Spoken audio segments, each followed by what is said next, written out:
अस्सलाम वालेकुम एवरीवन, मेरा नाम फ़राज सैयद है, सीनियर डाइटिशियन हूँ आगा खान यूनिवर्सिटी हॉस्पिटल में। पर्पसली तो ये हमारा रिलीजियस मंथ है और इसमें ज़्यादातर जो गड़बड़ें आती हैं कि वो ये आती है कि एक ही टाइम लोगों को लगता है कि या तो सहरी में ही खाना है, वो ये सोच के कि 6-7 घंटे या 12 घंटे का जो रोज़ा गुजरना है उसके बाद फिर कुछ खाना है। सो एक आइडियल सहरी के 1 घंटे का वक्फ़ा रख के आप उठें अज़ान के दरमियान, जिसमें आप हर चीज़ बैलेंस अमाउंट में खा सकें। So it would be like कि आपने 1 अंडा ले लिया। कोशिश करें कि पराठे बहुत रोगनी, कोई कढ़ाई या कोई इस तरह के तेल वाले आइटम ना लें, क्योंकि वो आपको जो है ना, एक तो जैसे हमने पहले बात की कि एसिडिटी करता है, दूसरा ये कि वो प्यास ज़्यादा लगवाता है। तो फिर आपको पूरे दिन में जो है ना, वो आपका एक तो मुँह भी बहुत खुश्क होगा। सो चपाती ले सकते हैं, बहुत जिनको पराठे बहुत पराठा लवर हों तो वो 1 साइड ऑयल लगा के जो है ना, वो हफ्ते में 1 से 2 दफ़ा ले सकते हैं, टू बी लाइक कि आपने वो इन्जॉय भी किया एंड आपका रोज़ा बेसिकली ख़राब ना हो, कि वो आपके जो 12 घंटे की फास्टिंग है उसमें आप अच्छे से हेल्दी वे में अपना पूरे दिन की एक्टिविटीज़ कवर कर सकें। फ्रूट्स, ज़्यादातर लोगों को लगता है कि जी फ्रूट्स हम नहीं लेंगे सहरी में उठते ही साथ, तो अच्छा बेहतर चीज़ ये है कि जैसे अभी सीज़न में जो भी फ्रूट्स आए हुए हैं, जैसे स्ट्रॉबेरीज़ आई हुई हैं, वाटरमेलन आया हुआ है, तो वो वाटर रिलेटेड ही है, तो वो भी आपको पूरे दिन में जो है हाइड्रेशन रखता है। सो आप वो ले सकते हैं। दही इटसेल्फ उसकी अपनी तासीर ऐसी है कि वो आपको प्यास नहीं लगवाता है, तो आप दही का इस्तेमाल इन टर्म्स ऑफ कि सिर्फ आपने सादा दही ले लिया, लस्सी बना ली, सो वो आप इस्तेमाल कर सकते हैं। सो अगर हमें कुछ आइटम्स की बात करें जिसमें एक एग आपका प्रोटीन रिलेटेड सारा हो जाता है, कोई घर के बने हुए आपने चिकन के सालन ले लिए, वो आप रख सकते हैं। चपाती ले ली, चपाती जिनको नहीं पसंद ब्राउन ब्रेड ले सकते हैं। जौ या गंदम का दलिया, दोस्त जिनको लगता है कि हम बहुत कैलोरीज़ नहीं लेना चाह रहे हैं, तो वो ले सकते हैं। और फ्रूट्स वगैरह रखें। पानी कोशिश करें कि सहरी तक ही आपके 3 से 4 ग्लासेस हो जाएं।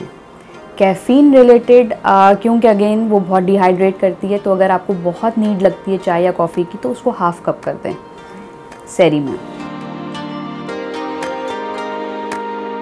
पहले तो मेन बात ये कि एक ज़माने में बहुत ज़्यादा, अब तो काफ़ी हद तक अवेयरनेस इस तरह की आई है कि आफ्टर अफ्तार जो आप ब्रेक कर रहे हैं वो आप शरबत या किसी पानी से करें, आप फ्रिजी ड्रिंक से ना करें। उसका रीज़न ये है कि वो एकदम से आपकी बॉडी में डिसबैलेंसेस कर देते हैं, तो वो कभी कभार जैसे रीनल स्टोन्स हों, कुछ हों और कोई इश्यूज़ हों, क्योंकि कार्बोनेटेड ड्रिंक्स आपको एसिडिटी भी फ़ौरन वो करवा देती हैं। लोगों को लगता है कि ये उसको दूर करती है, लेकिन समटाइम्स जब आप खाली पेट लेते हैं तो उसको बढ़ा भी सकती है। सो कोशिश करें कि जब आप अफ्तार पे अपना रोज़ा खोलें तो आप पानी या बहुत डाइल्यूटेड शरबत से, बहुत कोई शुगरी आइटम से भी ना खोलें। खजूर इन टर्म्स ऑफ ऑल उसमें सारी ग़िज़ाइयत उसमें है, तो आप वो ले सकते हैं।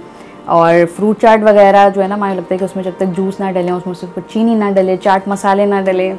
सो बहुत सॉल्ट की इंटेक भी आपने अफ्तार या सहरी पे नहीं रखनी है। कोशिश करें कि इन मसालों के और चटनियों के ज़रा कम से कम इस्तेमाल हो। फ्राइड आइटम्स की जहाँ तक बात है, जैसे समोसे पकोड़े वगैरह, सो बेसिक चीज़ ये कि आप अपनी जो कुकिंग मेथड है आप बेक कर लें उसको, आप उसको हल्का सा ग्रिल, एयर फ्रायर है या उसको किस तरह से चेंज कर लें। ज़रूरी नहीं कि आप डीप फ्राई ही करें। रीज़न उसका ये है कि जितना आप फैटनिंग आइटम आप अफ्तार के फ़ौरन बाद लेंगे वो आपको लेज़ी कर देगा। अगर जिन लोगों ने तरावी पढ़नी है या जिन लोगों को बहुत लगता है कि जी अब हम वो सीधा बैठने नहीं देगा, आपको बहुत डिस्कम्फर्ट रहता है जब आप इतनी चिकनी चीज़ें फ़ौरन इतनी देर की फास्टिंग के बाद लेते हैं, और उसको ब्रेक कर करके लें। एक ही रोज़े में या एक ही अफ्तार में आपने हर फ्राइड आइटम लेने की ज़रूरत नहीं है। Make it like portion control हो। और जिन लोगों ने वज़न कम करने हैं तो उनके लिए आइडियल है कि अफ्तार में आप सिर्फ खजूर और पानी के साथ रोज़ा खोल के फ़ौरन खाना खा लें। तो ज़्यादातर गड़बड़ वहीं पे ही आती है कि हम सहरी में जो है ना, ज़्यादातर मुरगन खाने ये सब खाना शुरू कर देते हैं, जिसकी वजह से जो मोस्टली कंप्लेंट्स के साथ आते हैं लोग, वो एक आते हैं कि एसिडिटी ज़्यादा हो जाती है, सीने में जलन, तेज़ाबियत, खाली पेट। अगर जो लोग बिल्कुल कॉम्प्रोमाइज़ करते हैं कि सहरी बहुत सारे लोग कुछ करते ही नहीं हैं, हमें से बहुत सारे लोग ऐसे होते हैं जो सिर्फ 10-15 मिनट पहले उठ के अजान से बिल्कुल करीब, उसमें ये आता है ज़्यादातर इशू, आपने सब कुछ पानी पी लिया, कोई एक आध चीज़ खा ली, जिसकी वजह से न्यूट्रिएंट लॉसेस होना शुरू हो जाते हैं। वज़न सबसे बहुत जल्दी बढ़ जाता है रमज़ान में। फिर आप किसी और एक्टिविटी में, फ़िज़िकल एक्टिविटीज़ बहुत सारे लोगों की कम हो जाती हैं during the month of Ramzan. जो लोग तरावी पढ़ते हैं तो तरावी इटसेल्फ अगर एक फ़िज़िकल एक्टिविटी में शामिल होती है, बट जो लोग तरावी नहीं पढ़ते हैं तो उनके लिए ये है कि आइडियली आप 2 से ढाई घंटे के बाद, अगर अफ्तारी के बाद आपको लगता है कि आप कर सकते हैं 2-2.5 घंटे के बाद, तो वॉक 30 to 45 मिनट्स की ज़रूर करें।